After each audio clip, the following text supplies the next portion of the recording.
We meet up again with our dedicated group of scientists, some years later in the morning, just before an important meeting. They do get very busy on their own projects, but they do meet regularly in meetings like this, to keep everyone on the same page, with progress that is being made. Two of the scientists whom you met earlier, are inside, buying little cakes for the meeting, since meetings always are better, with little cakes.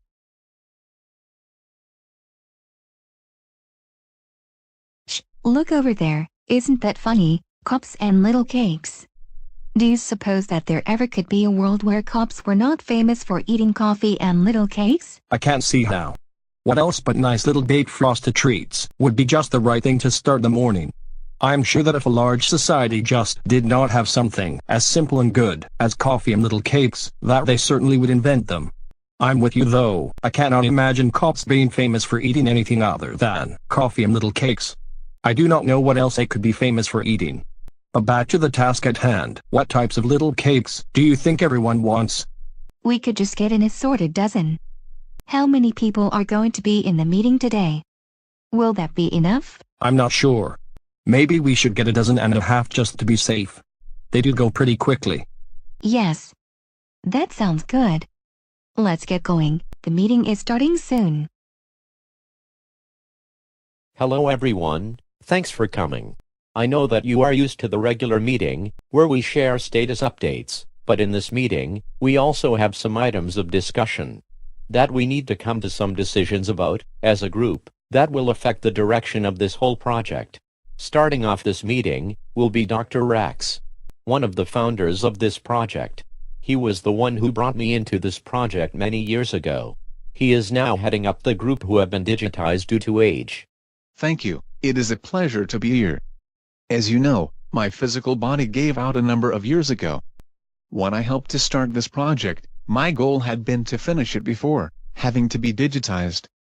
As time went on, and we knew the project was not going to be over in time for the first group of scientists to see it finished in their lifetimes, it became obvious that something needed to be done to ensure that we would be able to make it too.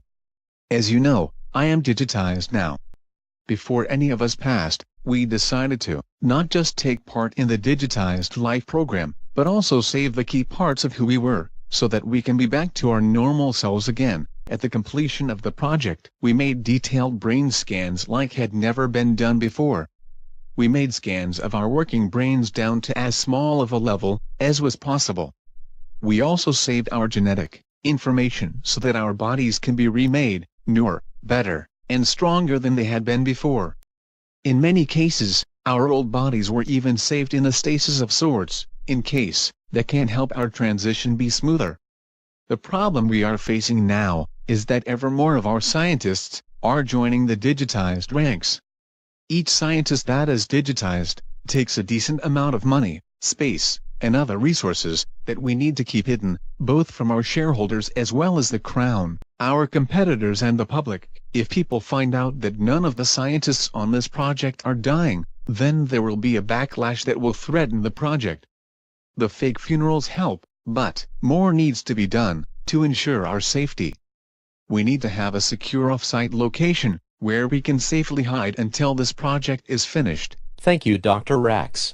We will discuss this matter after we have heard from some others here, since there are possibly things that relate that others will cover too.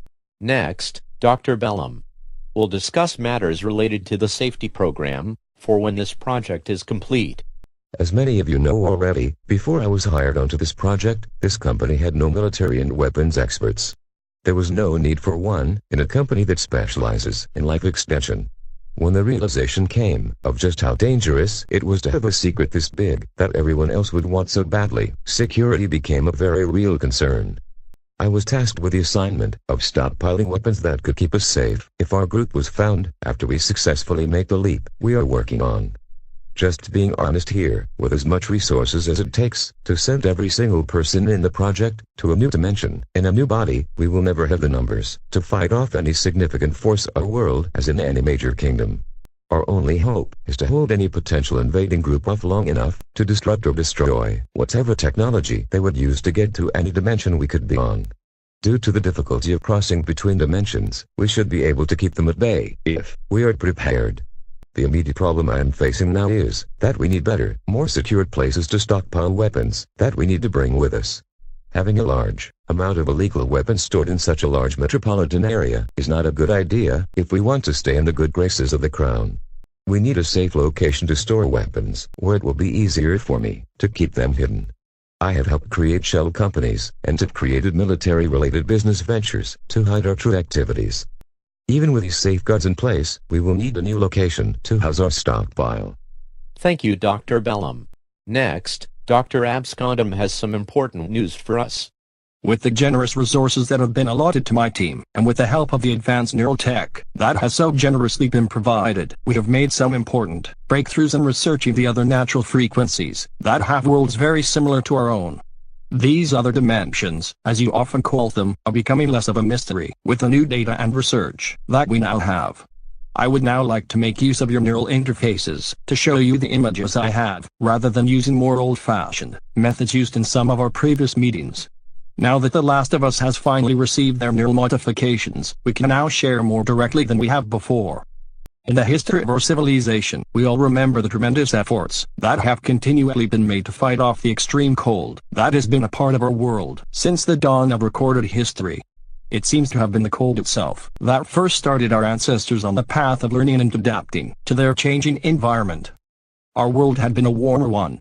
We can tell from our archaeological records that humanity already had a number of budding civilizations with key inventions already made. If the climate had stayed as it was, there's no telling how our society would have evolved. Their old ways worked for them, and there was not as many needs to adapt further.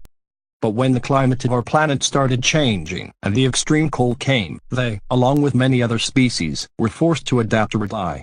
The amount of land, food, and other resources dwindled, and competition for the most basic things needed for life increased. In this era of increased competition, there were ever more adaptations created to fight off Mother Nature as much as was possible. There was a struggle to keep as much land usable as the people then were able to do.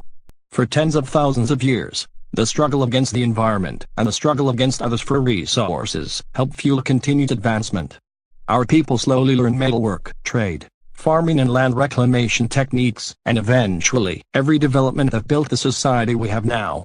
This cold world that built our advanced society is not the normal environment that in geologic time, our world has enjoyed for most of its existence, or that it will have in the future. Since the other frequencies that share the same atoms and molecules as us will have a similar distribution of elements and a similar amount of time that they have been around for, I had been hoping that we would be able to find a frequency that had a world that would be more of a temperate climate. Since our world has been more temperate for most of our world's existence, it makes sense that several should be a fair amount warmer, and not in the ice age that we're in now. As it stands though, the data that has come back shows that for some reason, there seems to be some causality link between our worlds that seems to affect the others in ways we have not yet determined. The point is that the other worlds we are likely to go to are also in the same ice age as we are. Some seem to be coming out of it sooner, and others not as quickly. Since in our world, many of our cities were built on land reclaimed from the elements in the many tens of thousands of years that our society has been capable of large-scale land reclamation, this means that the equivalent location to where we are now would be impractical at best and completely useless at worst in any of the worlds we can likely go to. We will need a more southern location. We will be going into a completely brand new world that has no civilization. It would not be wise to have to both worry about farming and digging out of massive ice sheets, when there is other land available that will be far easier to build on. A more southerly location will give our small group a better chance at rebuilding more quickly. One of the very surprising findings that we have discovered is that one of the sister worlds does have a humanoid people that appear to be remarkably similar to us. From what we can tell so far, it seems that they have not been around for as many years as humans have on our world. Since they are still at such a relatively early stage of development, it is hard to say how they will eventually advance.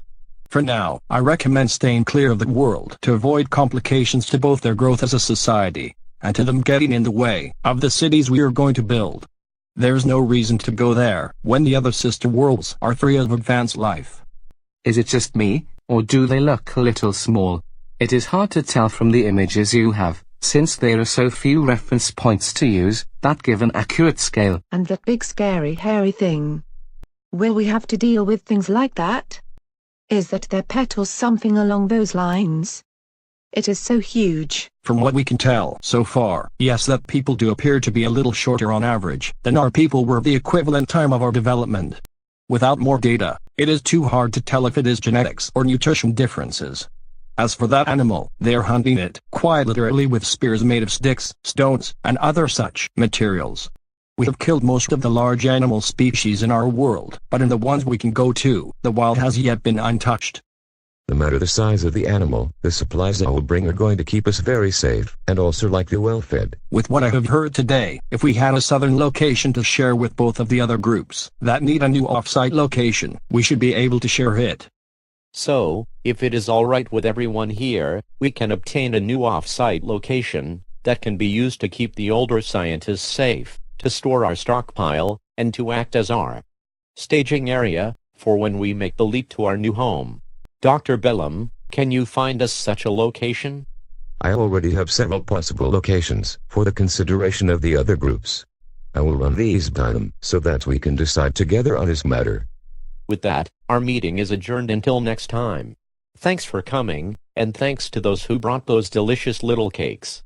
No meeting is complete without little cakes. And with that, the group bought and opened a secure off-site location. While there was still a lot more work to do, many details of the plan were coming together nicely. More episodes to come. Please stay tuned for more. Like and subscribe if you can.